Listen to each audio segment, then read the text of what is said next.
welcome everybody. Thanks so much to our guest speakers today. We have Tove Larsson Gregory Hancock. Thanks so much for being here with us. Our pleasure. Thank you. And we'll just start asking you whether you'd like to tell us about your research interest, what you're working on, maybe at the moment, just a minute to tell us something more about you. Sure, I can start. Thanks so much for having us. So I'm a corpus linguist, and that's primarily what I spend my time doing. I have some projects on adverb placement going at the moment. Also looking at linguistic complexity, register variation, and so on in some different contexts. In addition to that, I have gone into research methods. So Greg and I are working on some projects related to different applications of SEM. And I'm also involved in a project on research ethics. So that's, I think, what I'm primarily spending my time on right now. And thank you for having me as well. I'm a methodologist, which means it means I'm the most boring person in this conversation for starters. It means I do methodological development all day, every day. That is my substantive area. And the area where those developments take place are under this big umbrella called structural equation modeling, which we're going to say more about. I don't want to give away the surprise here, but it includes models specifically for longitudinal data, more complex longitudinal data, individual differences in how people change over time, linearly, non-linearly, and so forth. And we'll get to a little bit about that topic as well. But also, as you mentioned, issues of power. How can we try to maximize the bang for our buck that we get out of the sample size that we have, including designs where we actually design missing data into our studies for the benefit of reducing cost, which in my world, when we deal with human subjects, is a big deal, while maximizing the amount of power that we have. So lots of incredibly fun stuff in my world. Thanks so much. So we'll just start with some introductory questions. The first thing that we would like to talk about is the wide range of quantitative research methods that are used in social sciences, in particular to explore corpus data. In your opinion, what are some of the main points that early career researchers should consider when they choose which methods to use in their research? So I guess I can start a bit here, and then we can also hear from Greg. But so this is really hard, I guess, to know which method to choose and so on for your research question. But I think maybe let's take a step back and really emphasize the importance of matching your method with your research question, so that you start out with a question that you want to answer, and then you choose the method, so not the other way around. And so how do we then find this perfect method for a research question? And there, I think it's really important to know what's out there, to know what we could be using. And in order to know that, we need to read, we need to take courses and so on, so that we have this big selection of methods, so that we are able then to pick the ones that are most suitable to our research questions. So it's a fairly general answer, perhaps, but maybe Greg has some more specific answers. No, I love your answer. I think match is first and foremost the most important thing. You know, we go through our courses and get trained, and we clip a few techniques onto our tool belt, and then we go out and come up with these wonderful research questions, and we look at our tool belt and we go, well, I got this over here and that over here. How can I try and piece those together to try to answer my questions? But oftentimes they don't really piece together particularly well. And so getting exposed to other methods by reading, taking workshops and all of that, I think is really, really important. Not just to be able to answer the questions that interest you, but it also helps you to be able to think of new questions. You know, I didn't even imagine that I could ask a question like that, because I wasn't aware that the tools exist for that. And I don't think we will ever advocate fancy for fancy's sake, because there are always more and more complex methods. But just being familiar with what's out there, you know, shapes what you want to do in so many ways. That's great. Thanks so much. And so just going on with this topic, are there any fundamental quantitative methods that you think early career researchers should learn, especially to analyze corpus data? Some sort of basic things that should be part of our toolbox? Sure. So I think, and I like that you ask about quantitative methods and not necessarily just statistical methods and so on, because I think there's a lot to be said for having this, I mean, it's a toolbox, yes, but for corpus methods and statistical methods. So maybe 3 categories here. So we have our corpus linguistics methods, we have methods related to descriptive statistics, and also methods related to inferential statistics, where for corpus methods, we need to know all these, keyword analysis and ways of investigating formulaic language. We have lexical bundles and all those that we mustn't forget. and then in terms of descriptives, I think we can do better as a field, myself included, and have that be more visible in our articles and so on, where hopefully we know what our data look like, but do our readers know that? And also what can we learn from what our data look like? And then in terms of inferential statistics, so I think there are methods that you need for your own research questions, like we talked about in the first question here, but then there are also methods that you need to be aware of and be somewhat familiar with in order to be able to understand your field, what you read, and if you're asked to review a paper and so on. So I know time is limited, but I think the more different methods we're familiar with, in a way, the better. I understand, again, we can't be an expert at everything, but I really strongly believe that we have a lot to gain from just learning more about what's out there in all these 3 categories and other categories too, I'm sure. Especially not forgetting the corpus linguistics methods one.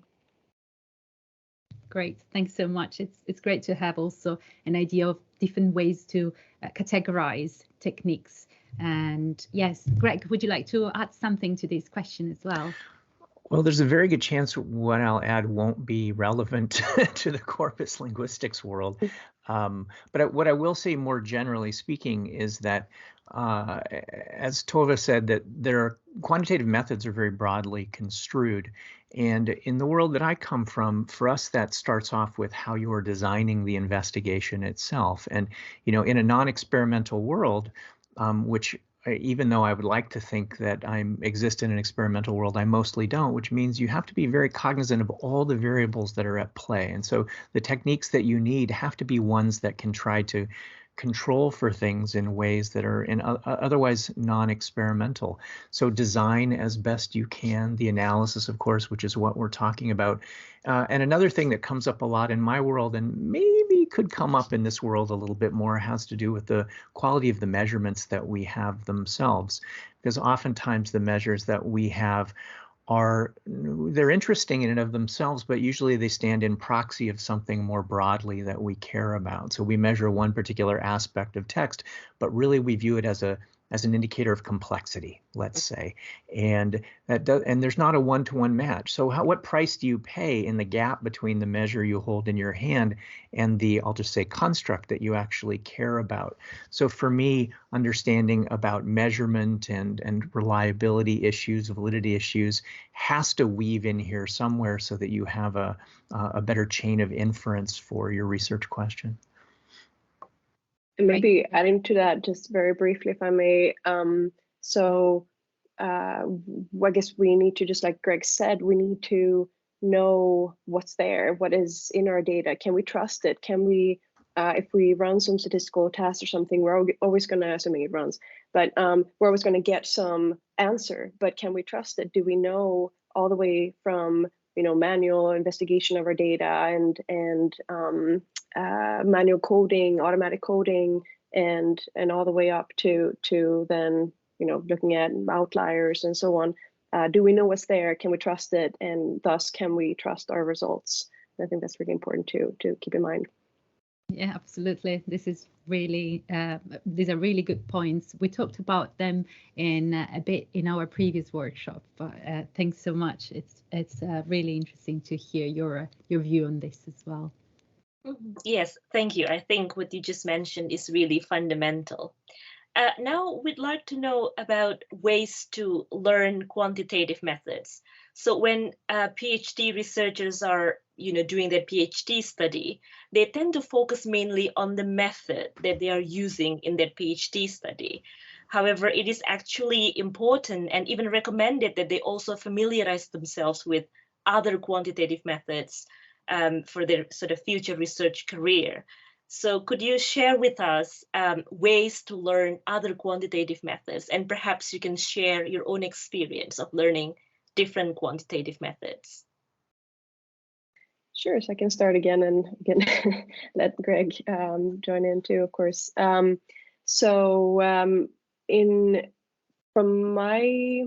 my experience, it's not a given that you have a lot of training in any statistical methods much.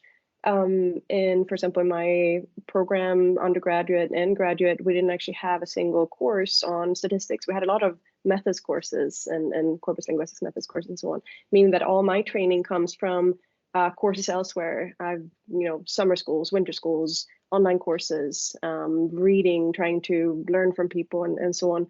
And I think that I'm not alone there. And so it means that we have to work pretty hard to piece together the training that we need to be able to function as researchers in our field. But so yes, where can we get this information? So yes, reading articles, blog posts, online sources, and resources of different kinds, podcasts. So we mentioned Quantitude, Greg's podcast that he has together with his colleague Patrick Curran. Fantastic, yes. There we go. exactly. And also behind him there's a Quantitude. So anyway, so that's a fantastic podcast for just learning what's out there and what we could be learning more about and so on. It's really well explained, so highly recommend that. And yeah, online courses and just trying your very best to learn as much as you can using the resources that are available to us. And you might be lucky enough that there are actual courses as part of your program or something, and then fantastic, make sure to take them, maybe take them twice, and just try to learn as much as you can when you can. For sure. There are often classes on your own campus that just don't happen to be in your area, and you look over there and you go, hey, so sit in on that if that's at all possible to learn things. In life, this is me pulling back a little bit, there's this window where other people are explaining things to you and it's very, very nice. And then you transition to this world where it's, I got to figure out stuff myself. And it's, hopefully that you're equipped to be able to do those kinds of things. But there's so many wonderful resources out there, people putting together entire courses that you can just log into and sit there and watch over and over and over and get better at. Also, one thing that wasn't mentioned is inviting us to your university to conduct training sessions. I think that has to be way up on the list of ways to get trained. Thanks so much. So great advice. We'll definitely follow it. And so now moving on to the main topic of these interviews, so structural equation modeling for corpus linguistic data. Could you please start giving us a definition of structural equation modeling, telling us what the underlying principle behind it is? May I start with this one? Is that okay?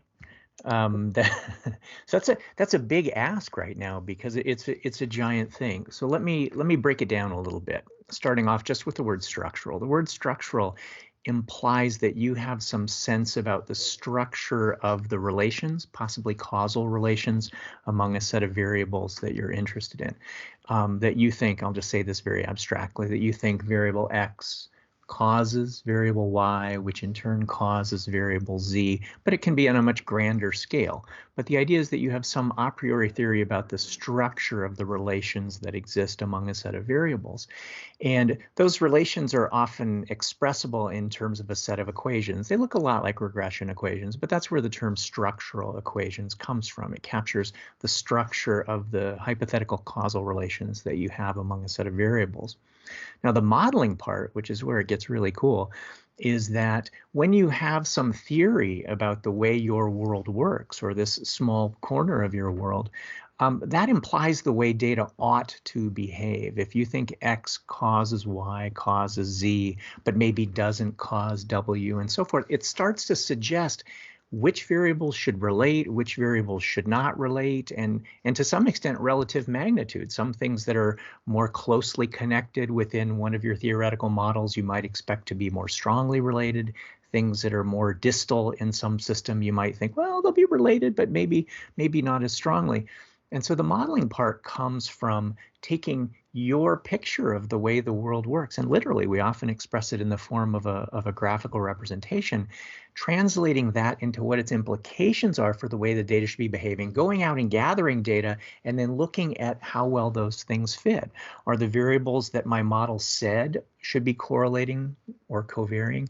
Are they doing that? Are they not doing that? So in the end, trying to assess this global fit of the match between the implications of your model and the way the data are behaving, and then also the local fit, because we might find that there are little patches of your model where you're not explaining things particularly well among these variables, but overall you're doing a very nice job. So it's trying to understand things from a very system level, globally, and then moving down to a smaller, more local parts of your model. One thing that really distinguishes this from the traditional statistics that we often take is that so many of our research questions hinge on a p-value in the end, right? In the end, we're going, is it 0.04, 0.06, 0.04, and this isn't like that. There are absolutely p-values and significance tests and all of that, but it's not just trying to understand, is this thing significant? Are these things far enough apart? It's trying to understand how all of these variables interplay, and we're not doing it in an exploratory way. We're doing it in a way that aligns with your a priori beliefs about the way your world works. So I don't know if Tove, you want to translate that into corpus linguistics at all for me? No, I think that sums up the entire workshop really well. So, okay, so thanks. Done. We're out. Brilliant. And can you give us some examples of the types of research questions that can be addressed using SEM in social sciences, but more specifically in corpus linguistics? Sure. So as Greg said, we're interested in the structure of relations where between variables, and if theory permits, if they're actually testing to see, can we say that there are causal links between these and so on, and then to see, okay, do our data support our hypothesis model? So some questions, some examples from the article that we that's kind of the forms the basis of this workshop. Will be something where we have multiple dependent variables. So what is the relative importance of register and discipline on 3 measures of noun phrase complexity, so we have this structure where we have 2 independent variables, so register and discipline, and then 3 dependent variables, so these 3 measures of noun phrase complexity.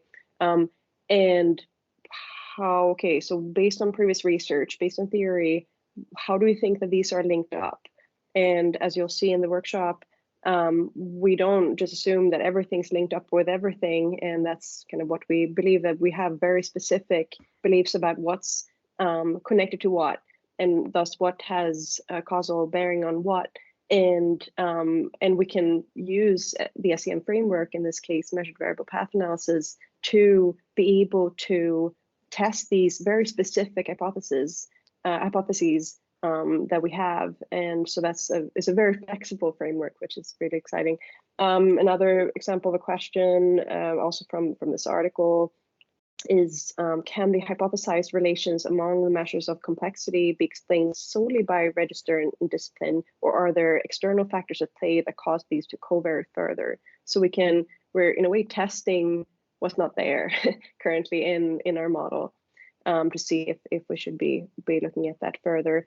Another example, if we have extramural activities, so if you I don't know, use English for video games or something like that, are there differences between purely receptive activities of that kind versus more productive activities of this kind on students' lexical diversity or noun phrase complexity or something like that? So again, we have this multiple dependent variables and multiple independent variables too in this kind of intricate framework of variables and the association between them. And we have a lot of control to be able to see if our hypothesized model is actually, if we can have support, if we see support in our data to be able to retain that model, or if we have to reject part of it or the whole model. Great. So it gives a lot of flexibility to the researcher in the end. Yes. And so, Greg, people often refer to structural equation modeling as a family of statistical techniques, and they tend to explore how variables co-vary. But since they are referred as a family of techniques, could you tell us what other models or techniques are included in this family, and what the differences are between them?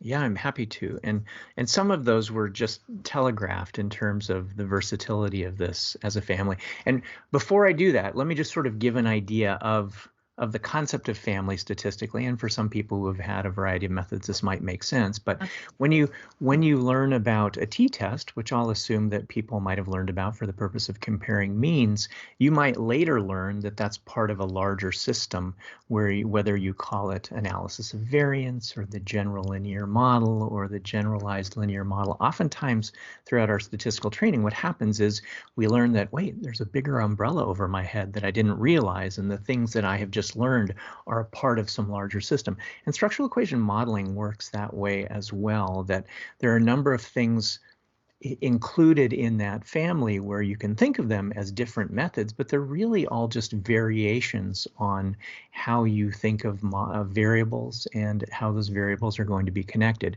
So someone might think of something that historically was called path analysis, more specifically measured variable path models, where we do some of the things that Tove just described, where we might have multiple independent variables, multiple dependent variables in some particular hypothesized network, but they're all measured variables.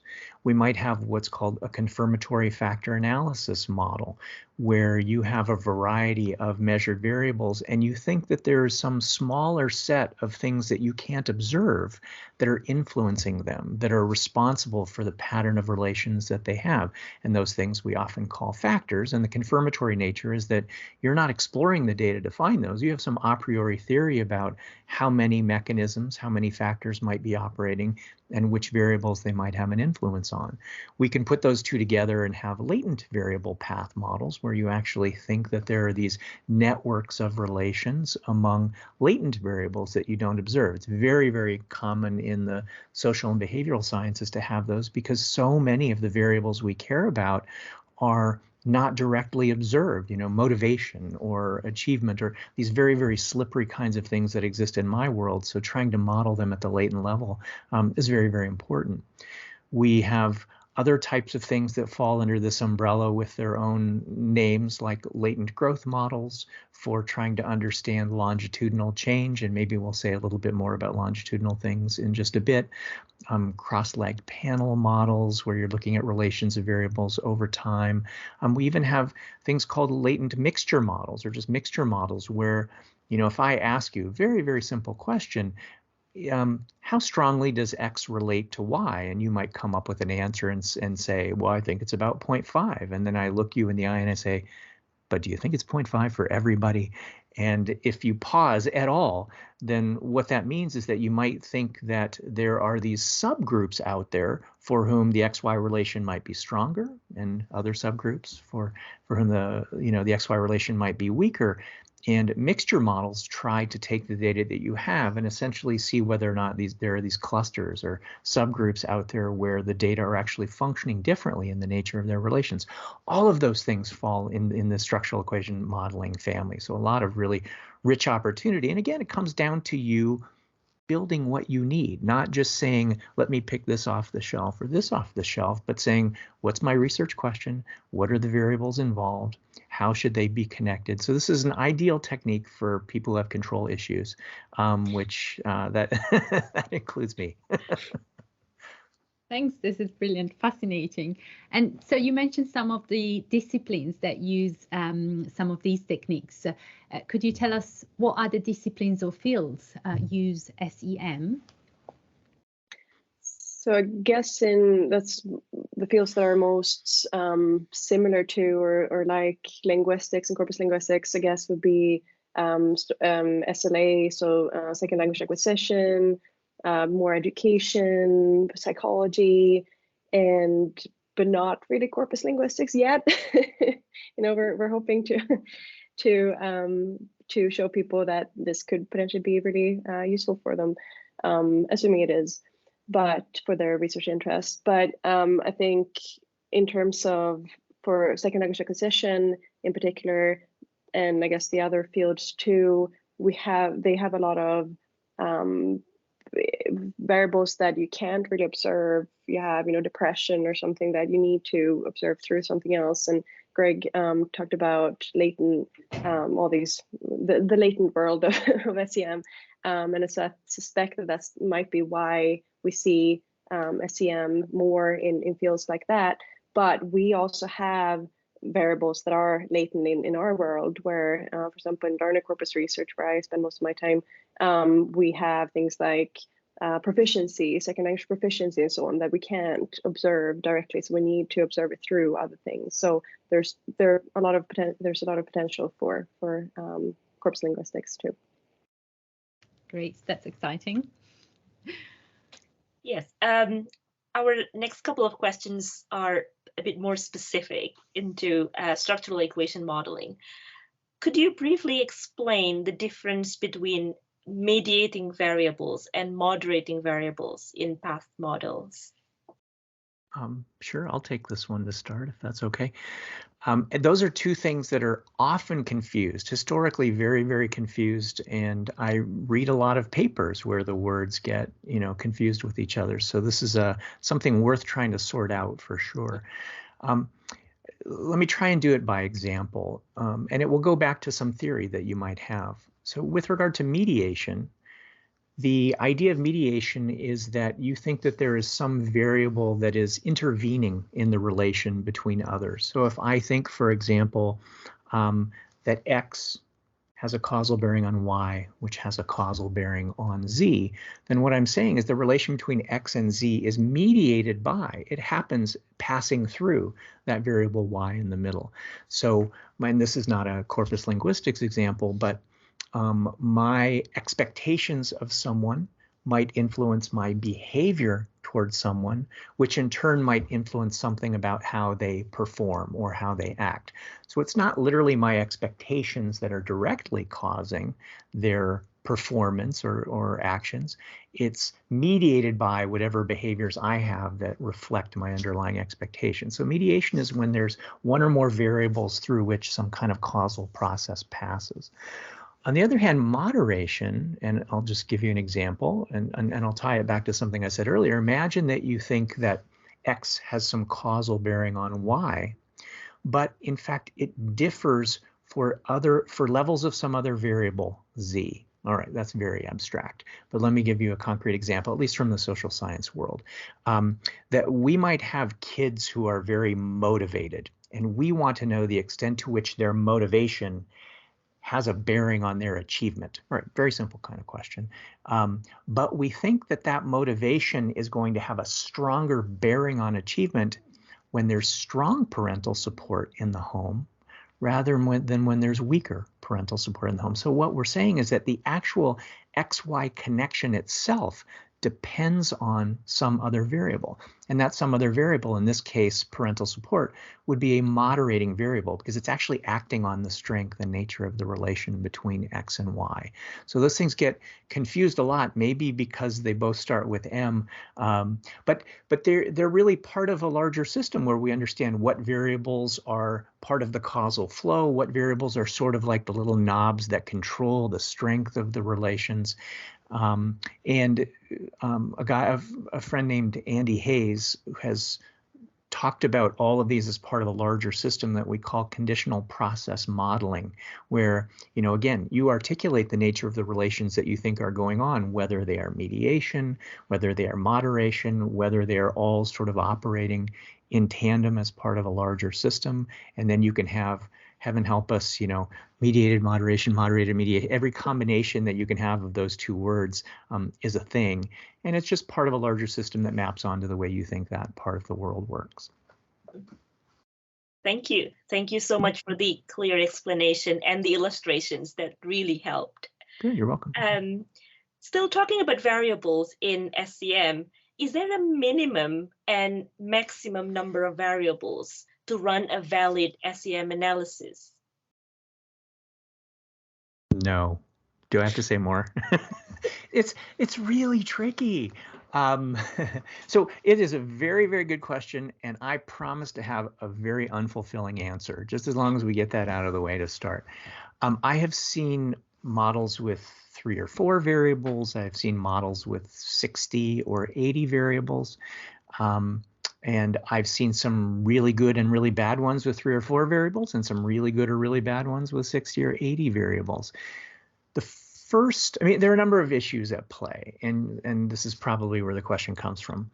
First of all is, as has been a theme of what we've been talking about, getting a match between what you think is going on theoretically and this system that you're representing, whether it has 3 or 4 variables or has 60, heaven help us, right, 60 variables. So getting that match is key. Second of all, sample size is absolutely going to be relevant. Now, in a world where I mostly deal with people who have human subjects, and each little increment of n is a hard one person that got brought into a lab. That's different, from maybe getting sources of text that are out there. So the pain I feel might not be the pain that corpus linguists feel. We might just have different pain, I suppose. But sample size is absolutely relevant, but it's not quite as simple as you don't need as many subjects for smaller numbers of variables. You need more subjects for more. It's not quite as simple as that at all. It depends on the extent to which you are meeting distributional assumptions that underlie your methods. It depends on the extent to which your relations in your model are strong versus weak, because stronger relations give you more stability in what you're estimating. Weaker relations become much more tenuous, especially as part of larger systems. So there isn't a one-stop shopping, don't ever get this many, more than this number of variables. It doesn't really work that way. But I wanted you to get a sense that there's some flexibility there. But if I come back to the match thing, if someone comes to my office and says 4 variables, that's it, here it is, my whole world is summarized in 4 variables, then I might feel better from the standpoint of like, oh, okay, good. How much could possibly go wrong with 4 variables? But the unfortunate answer is a lot can go wrong with 4 variables if there are key variables that are omitted from this particular model, right? We often think, well, let me just simplify. Let me just look at these. But as we know from, let's say, regression, that if you are looking at the extent to which x1 predicts y, but you've left out x2, then you could get a very incorrect impression of the value that x1 has a predictor if you have left out or misspecified what's going on. So when someone comes to me with a very simple model, I have to poke at them and say, you sure there's not an x5 somewhere, an x6, an x7 that might be compromising the inference that you're going to make from this particular model? So in the end, I don't have a great answer around sample size, but match is first and foremost the thing that we want to get to ensure the validity before we start down the analytical road. So maybe just to add to that real quick too. So we tend to see in the regression world, we tend to see these huge models where we have 80 or something independent variables, because maybe there's something in there somewhere. And this is a very different framework, because we wouldn't put stuff in there that we didn't believe would actually make sense to have in there. So it's just kind of a different way of thinking about it. So I think if you actually have Greg said 60 to 80 variables or something like that, then you have good reason to have them in there, which may or may not be the case in regression, where you take more of an exploratory approach. Yeah, and the regression, if I could add on to that as well, is the word thinking was something that you used in your answer. And oftentimes in regression, I think we put variables in almost as like insurance policies, or well, I just want to make sure I don't forget anything. But if you're putting variables into a regression model, which just has a large number of independent variables and one lonely little dependent variable there, if you're misrepresenting the nature of the relations that the variables actually have, if some of those variables that are lumped into your big pile of x's are really acting as mediators or acting as control variables that are influencing the system, if you're misrepresenting the role that they have as part of a larger system, then that can influence your ability negatively to be able to estimate the value of some of the variables that you consider to be so key.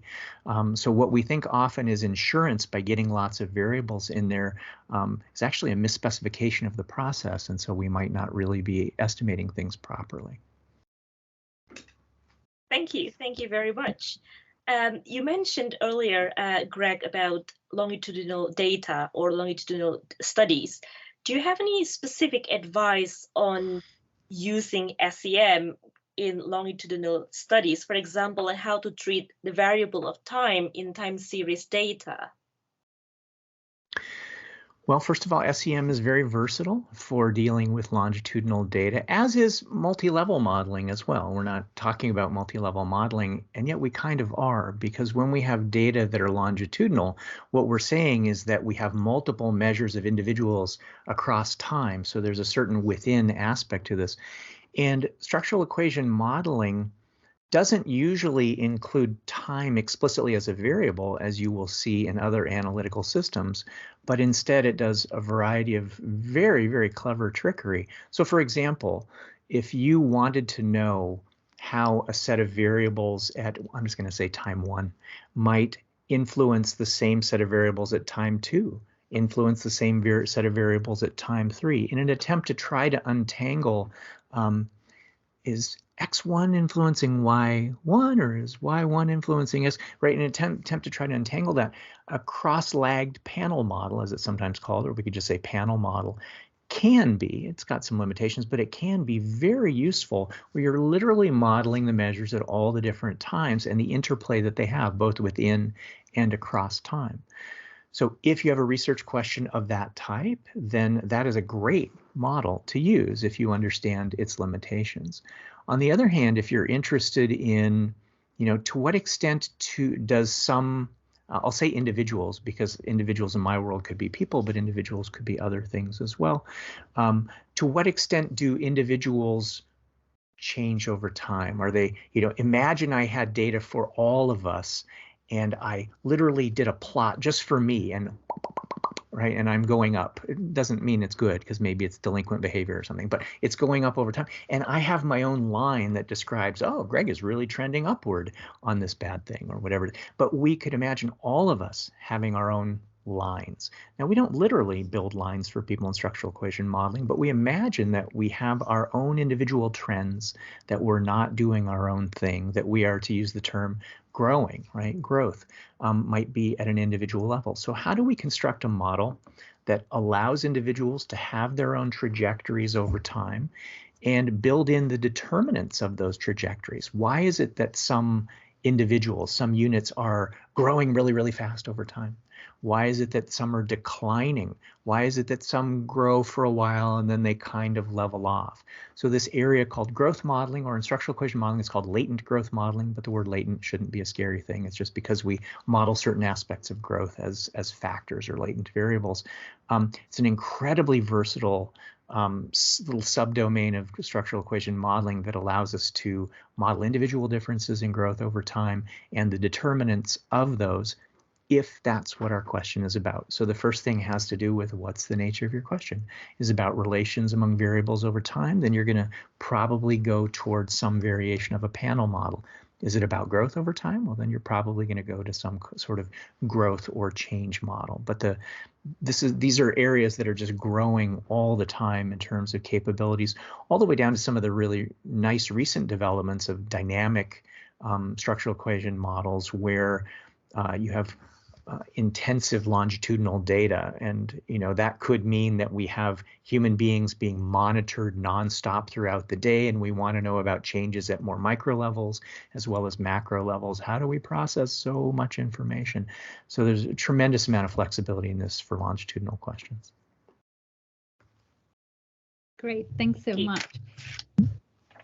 And going on with a discussion of current trends and future developments, Tove, in the paper that you co-authored with Greg and Luke Blonsky on SEM, you mentioned that SEM hasn't been commonly used in corpus linguistics. Why do you think that is?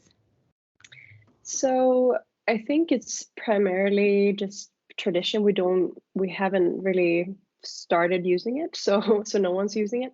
And that means also that we don't see it anywhere. We don't see it in publications. No one's teaching it, and yet, And so I think we could just as well have been using SEM for many, many years, and we somehow didn't. So I think it's a really exciting time to be in now, to see, okay, what are the possibilities for our field now that we have access to these methods as well, and what questions can we now ask and answer that we weren't able to ask and answer before, now that we know more about these methods. So yeah, I guess the short answer is I don't have one. I don't think that there's any good reason really that we're not currently using SEM. Yes, yeah. And well, hopefully we'll start using it more. And linked to this, I was just wondering, would it be advisable to use SEM to kind of replicate or confirm previous exploratory studies that use other statistical tests? Yes, definitely. So yeah, I can start and maybe Greg can join me here. But so these methods are hypothesis testing, meaning that we need to build on something, right? We need to know based on previous exploratory work and so on, what it is we're testing, right? What are our hypotheses? And so this is very much a, let's work on this together, let's build together toward this common understanding of this topic. So we need the exploratory work, and then now we've gone to a place where we can actually start testing hypotheses, and that's where SEM comes in. So, and maybe that's also an answer to your previous question about why haven't we used it much in corpus linguistics? And it could actually be that we are just recently getting to the point where we have enough exploratory work that we can start testing hypotheses and testing findings of previous studies and so on. So yes, definitely, let's replicate, let's add, let's build on what we already have in the field. Yeah, if I may just add a little bit to that, and that is that structural equation modeling, and this is implied in your question, is not in and of itself an inherently exploratory kind of technique. It is meant to try to put some existing theory to a test of some kind, right? And so when work has been done previously that might have been construed as exploratory, it's often done in these little pockets, like, oh, we saw some interesting things over here. Let's explore that a little bit, and then some interesting stuff over here. So the confirmation that SEM can help bring is on a couple of levels, right? One is at that more micro level where, hey, that's what was going on over there. Let's see if that replicates in a more confirmatory kind of way. But the other way is as we move more toward understanding systems as a whole, because when someone studies something in isolation over here, over here, over here, but really they're part of a larger system, if there isn't the analytical framework to be able to get them all as part of that system, then we might actually not, that might not be what's going on. Very much like I just said before, if you leave out some relevant variables from understanding something, you might not get an accurate picture of what's going on, whether that picture had been exploratory or confirmatory previously. So some of these techniques, it's not like they're here to save the world, but they do offer the potential to help bring together these different pockets of exploration previously and say, these are all really working toward understanding something as a whole. So maybe we can articulate a fuller model, go out and gather new data, and new data under a variety of contexts, because what you might find is that this model, the system that we're trying to understand, functions a little differently for registers of this type or in languages of this type and so forth. So there might be some very interesting contextual variables as well. And there's a lot of potential here for SEM, I think. It's exciting. Yeah, absolutely, it is. Thank you.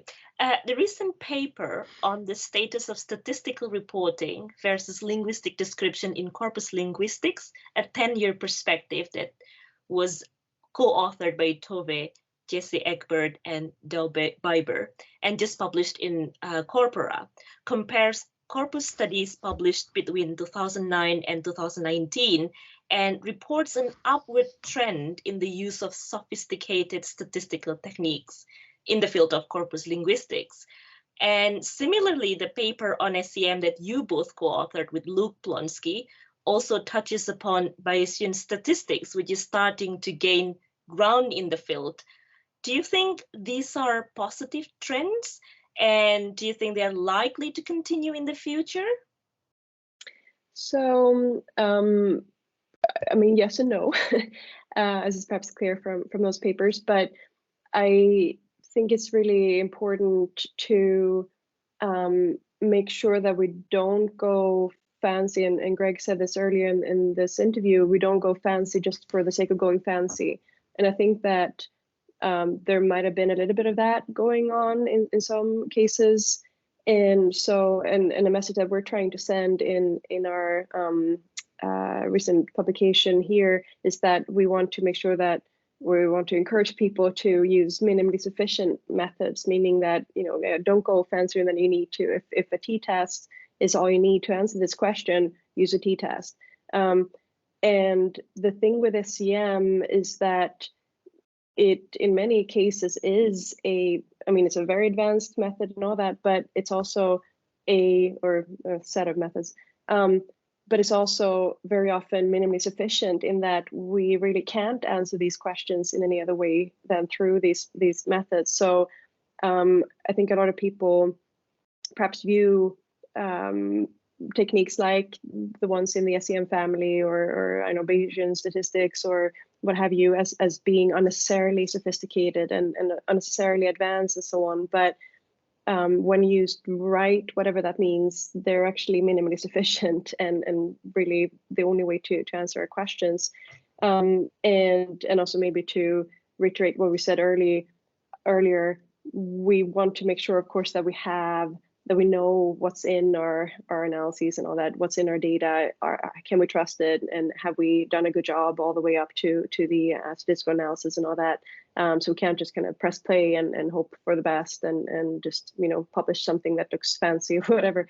So we want to make sure that we have, you know, minimally sufficient methods and that we can trust our data and our coding and all that leading up to the analysis. And also, final thing on this, is it a good thing that we're seeing increased sophistication and so on in the field? Yes, assuming we can handle it, I think. So I think we need to make sure that we know what we're doing and we read up, we take courses and so on to make sure that we don't just kind of see a method and just, you know, get enough R code so that we can run it and we don't understand what it's really doing, because I think that could actually be bad for the field. And also that we don't forget about the linguistic interpretation and all that we talk about in our 2022 paper. Yeah, it's a little scary, right? That the new methods are sort of, you hear them knocking at the door and you're like, go away. And new, you know, computational things. Oh, do I have to learn that too? It won't go away. And whether you deny it, I don't mean you specifically, but whether one sort of ignores the knock at the door for the rest of one's career and says, whew, I got out with my t-test and my regression just in time. These methods are coming, right? And what it means is that, again, not fancy for fancy's sake, but a better match between the methods that are available and the questions that we can ask and answer. And in order to do it well, it means there has to be a training infrastructure, right? That as part of a regular curriculum, that some more quantitative methods get incorporated. And I don't just say that as someone who wants to be gainfully employed throughout the rest of his career. I just know this, and I see, you know, if I think about all the courses I've taught over the years and how many new disciplines are coming to the courses that I teach, that reflects that awareness that, oh my gosh, we better start, getting more training in these kinds of things. So building an infrastructure as part of formal training, I think, is necessary. But then getting knowledgeable people who are the ambassadors for these methods, who are the principled users of them in the journals, who are the reviewers.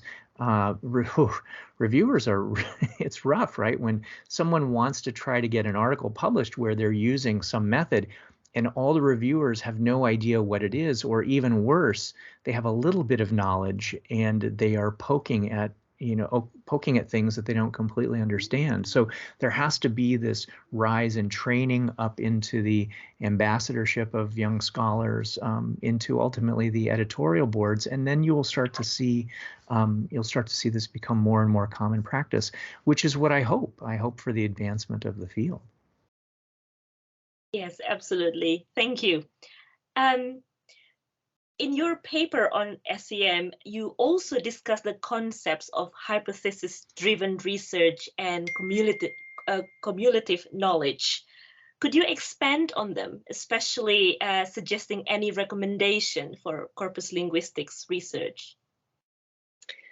Sure. So I think we've already touched upon a lot of this before in this interview, but so this is about working together, really, where we have now this framework, like Greg said earlier, to be able to, so we have the hypothesis testing part, but also the let's see what the big system looks like here, and can we, when we test it, does it actually make sense for it to look like this? And so I think I tend to look at cumulative research or cumulative knowledge building as this, puzzle where we each contribute our little piece of the puzzle, and there's no way that one person can contribute the whole thing. So we need to work together. And I think other fields do this more. And so something like field like medicine, for example, there's no way that a single researcher will be able to come up with a vaccine, for example, in modern times.